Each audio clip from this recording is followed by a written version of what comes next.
Hello दोस्तों, स्वागत है आप सभी का आपके यूट्यूब चैनल एनएसपी प्रभात एकेडमी में।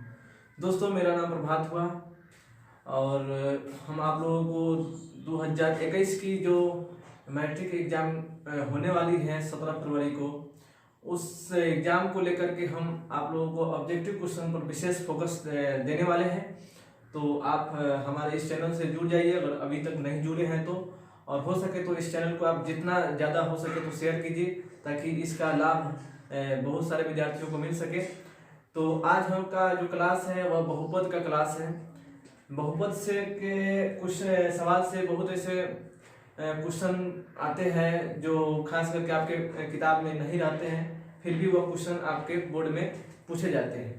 तो आपके जो एनसीईआरटी की जो किताब है उसमें बहुत ही कम मात्रा में ऑब्जेक्टिव दिया हुआ है, आपको सब कोई जानते हैं। तो आज हम बहुपद का विशेष विश्लेषण करते हुए इसके थ्योरी से हम लोग ऑब्जेक्टिव जानने का प्रयास करेंगे। हालांकि इस बहुपद चैप्टर को हम 2 वीडियो में कन्वर्ट किए हैं, जिसमें ये मेरा पहला वीडियो है। तो सबसे पहले हम यहाँ पर बहुपद, इसको अंग्रेजी में पोलिनोमियल कहते हैं, पोलिनोमियल।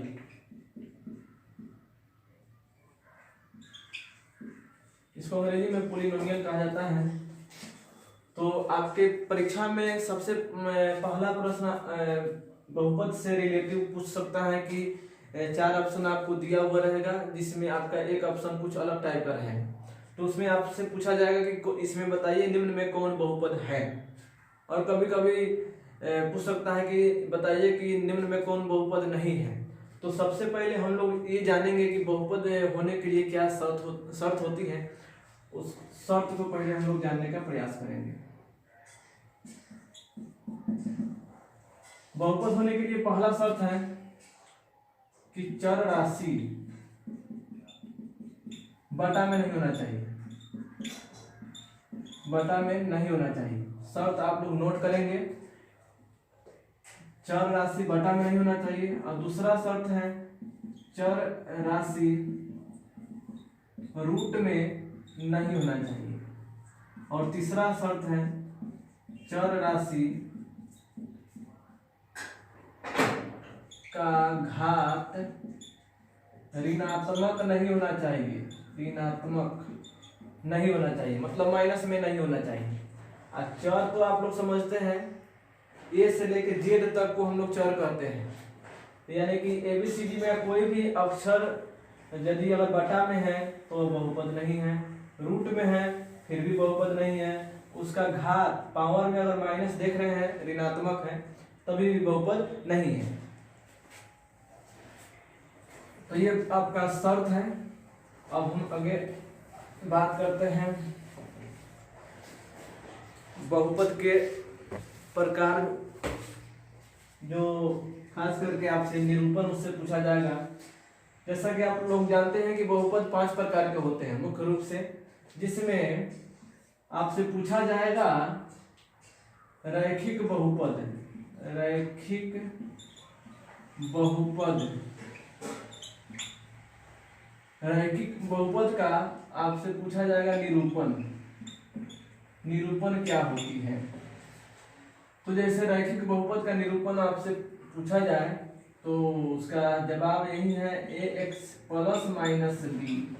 ध्यान दीजिएगा, यही आपका रैखिक बहुपद का निरूपण है।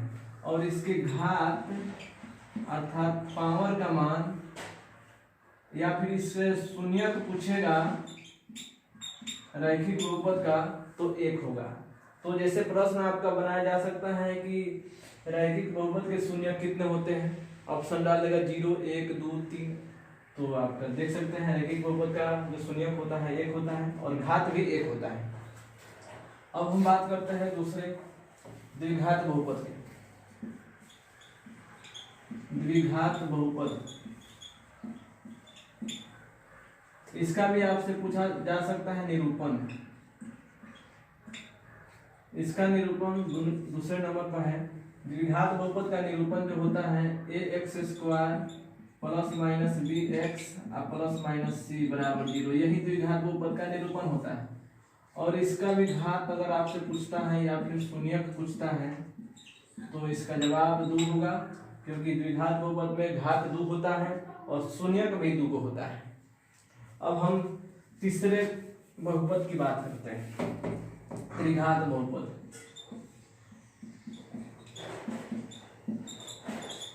त्रिघात बहुपद, इसका भी आपसे पूछा जा सकता है निरूपण। यदि आप लोग नहीं जानते हैं तो यहाँ जान लीजिए, त्रिघात बहुपद का निरूपण ax³ plus minus bx² plus minus cx plus minus b, यही आपका त्रिघात बहुपद का निरूपण।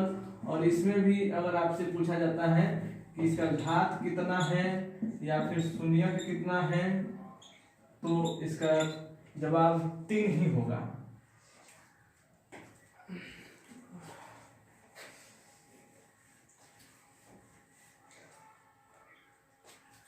अब हम चौथे नंबर पे बात करते हैं द्विघात बहुपद के शून्यक के बारे में। जैसे हम एक प्रश्न लिखते हैं, यदि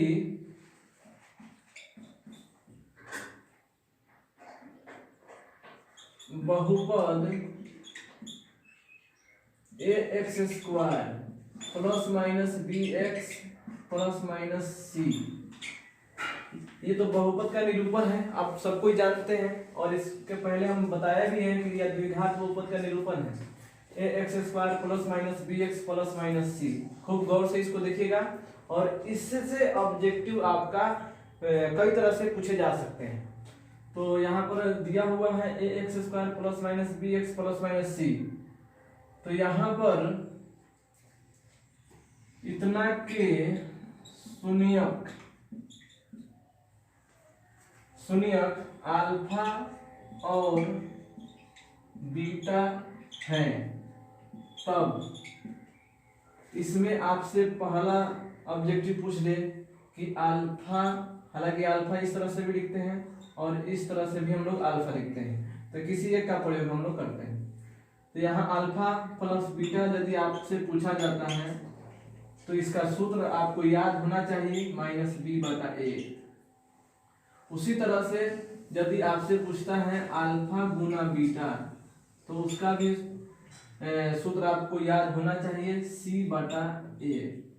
अब हम तीसरे नंबर की बात करते हैं, अल्फा 1/α प्लस 1/बीटा।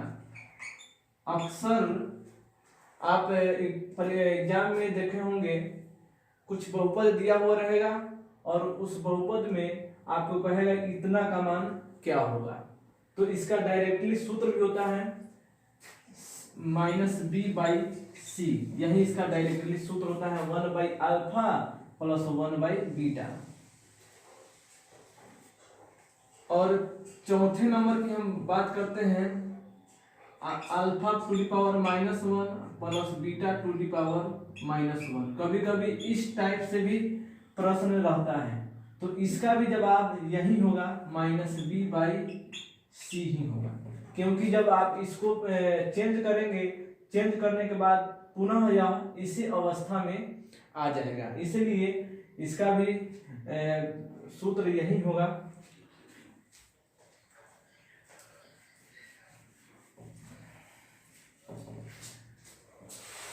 जैसे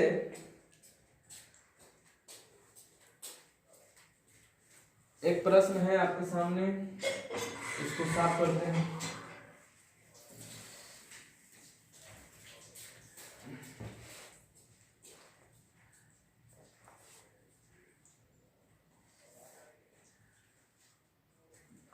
एक बहुपद आपके सामने है, बहुपद x³ x² - 3x प्लस 5 के शून्यक अल्फा और बीटा है, तब इसमें अल्फा बटा बीटा है और प्लस बीटा बटा अल्फा है होगा। इसका ऑप्शन दिया हुआ है -7/4, -7/4। बी ऑप्शन है 5/4। सी ऑप्शन है 7/4। डी ऑप्शन है -3/4। बहुपद में सबसे स्टैंडर्ड अगर क्वेश्चन की बात करें तो यही इसी को माना जाता है। इसमें आपको इसका भी डायरेक्टली सूत्र नहीं होता है, बल्कि इसका सूत्र हम तैयार करते हैं। तो सबसे पहले इसका हम सूत्र तैयार करेंगे। यहाँ पर एक बहुपद दिया हुआ है, इसमें आपको ए बी सी तो यहाँ से आप ले लेंगे, लेकिन अल्फा बीटा आपको अभी मिला नहीं है। तो सबसे पहले यहाँ पर लिखेंगे अल्फा बटा बीटा या प्लस बीटा बटा अल्फा। इतना का जो सूत्र होता है उसको हम लोग निकालने का प्रयास करेंगे। तो सबसे पहले बीटा अल्फा में हम एलसीएम करेंगे तो अल्फा बीटा हो जाएगा। अब बीटा से बीटा खत्म होगा, अल्फा बचेगा। अल्फा में जब अल्फा से गुना होगा तो अल्फा स्क्वायर होगा, फिर प्लस है तो प्लस है। अल्फा से अल्फा खत्म, बीटा बचा, बीटा में बीटा से गुना कीजिएगा तो बीटा स्क्वायर। अब यह देखिए, यह हो गया आपका ए स्क्वायर प्लस बी स्क्वायर। तो ए स्क्वायर प्लस बी स्क्वायर का जो सूत्र होता है, एक यहाँ पर हम लिखते हैं, कहाँ पर लिखे, हालांकि इसी में हम कर सकते हैं, alpha square plus beta square बराबर अल्फा प्लस बीटा का होल स्क्वायर माइनस में 2 अल्फा बीटा, यही इसका सूत्र होता है। उसके बाद ये तो पहले से दिया हुआ है अल्फा बीटा, जैसा कि आप सबको जानते हैं अल्फा प्लस बीटा क्या होता है, -b/a, -b/a का होल स्क्वायर। फिर 2 गुना अल्फा इंटू बीटा c/a होता है। फिर अल्फा इंटू बीटा है तो c/a लिखेंगे। फिर आगे हम माइनस का स्क्वायर तो प्लस में कन्वर्ट होगा, b का स्क्वायर करेंगे b स्क्वायर, a का स्क्वायर करेंगे a स्क्वायर। अब माइनस 2 में गुना करेंगे c से तो 2c, और बटा में a रहेगा, और बटा के नीचे c/a है। अब हम इसका बटा पर के घटाव करेंगे, a स्क्वायर, a का एलसीएम लेंगे तो a स्क्वायर होगा, a स्क्वायर से a स्क्वायर खत्म, b स्क्वायर बचेगा। माइनस है तो माइनस, a से a स्क्वायर है a, यानी कि a को 2 गो स्क्वायर है, आई a गो है, तो a गो से ये 2 गो, a गो कटाएगा, a गो बचाएगा, तो a गो a में आप 2c से गुना करेंगे 2ac होगा। या फिर आप इस तरह से समझ सकते हैं, a स्क्वायर में जब आप a से भागा देंगे तो a गो a बचेगा, उस a में 2c से गुना करेंगे 2ac होगा। उसके बाद नीचे c/a दिया हुआ है, c/a। अब आप देख सकते हैं इतना में इतना से भागा है, तो अब ये तो रहेगा b square minus 2ac/a square. और गुना का चिन्ह देकर के इसको आप चेंज कर सकते हैं, a ऊपर और c नीचे। यह a इस a को काटेगा, a को नीचे एक a बचा हुआ है। अब इसका फाइनली सूत्र यहाँ तैयार है, b स्क्वायर माइनस 2ac, अब बटा में a में c से गुना करेंगे ac।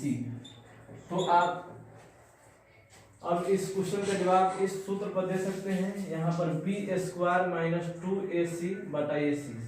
तो खास करके आप सबसे पहले आप इसको एक सूत्र की तरह आप इसको नोट कर लेंगे, इतना का अल्फा बटा बीटा प्लस बीटा बटा अल्फा का ये फाइनली ये सूत्र है। बाद बाकी इसका कोई जरूरी नहीं है।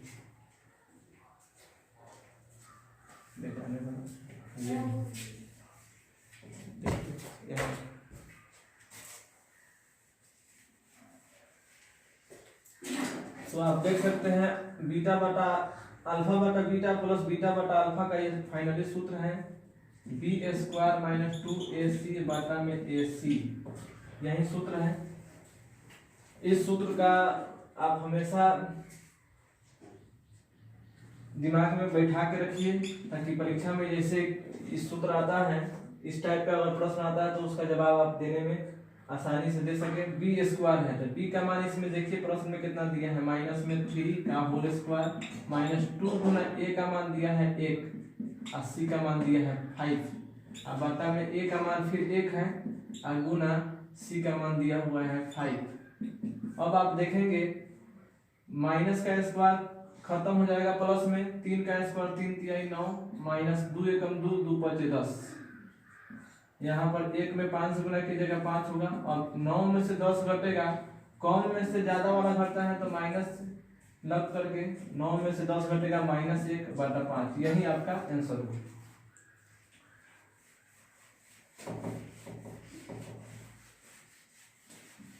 तो उम्मीद करेंगे कि आप आज का क्लास आप लोगों को समझ में आया होगा और इस बहुपद का ये पहला क्लास था और नेक्स्ट वीडियो में हम बहुपद के कुछ और इम्पोर्टेंट क्वेश्चन पर हम बात करेंगे जो परीक्षा की दृष्टि से आपके संभावित हैं।